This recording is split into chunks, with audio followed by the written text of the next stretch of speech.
Welcome to the Slop Farm. Enjoy the video. In this video, I will show you how to make sushi in a pressure cooker.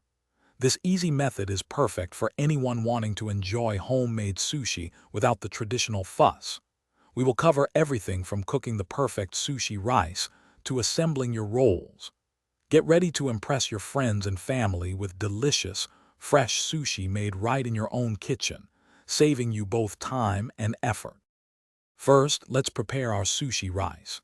Begin by rinsing 2 cups of short-grain sushi rice thoroughly under cold water until the water runs completely clear. This step is crucial for achieving the right texture. Next, combine the rinsed rice with 2 1/2 cups of water in your pressure cooker. Cook on high pressure for 6 minutes, then allow a natural pressure release for 10 minutes before opening the lid. This ensures perfectly cooked, fluffy rice. Once your rice is cooked, it's time to season it. In a small bowl, combine 4 tablespoons of rice vinegar with 2 tablespoons of sugar and 1 teaspoon of salt, stirring until dissolved. Transfer the warm rice to a large, non-metallic bowl and gently fold in the seasoned vinegar using a cutting motion. Then, spread the rice evenly onto a large baking sheet or tray to cool quickly to room temperature, about 20 minutes.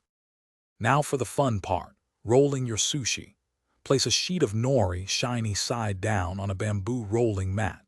Moisten your hands and spread a thin, even layer of seasoned rice over 2/3 of the nori. Add your desired fillings such as fresh fish, cucumber, or avocado along the edge closest to you. Roll tightly, using the mat to guide you. Finally, slice your roll into 8 even pieces with a wet, sharp knife and serve immediately. Thanks for watching. Consider subscribing if we helped you today.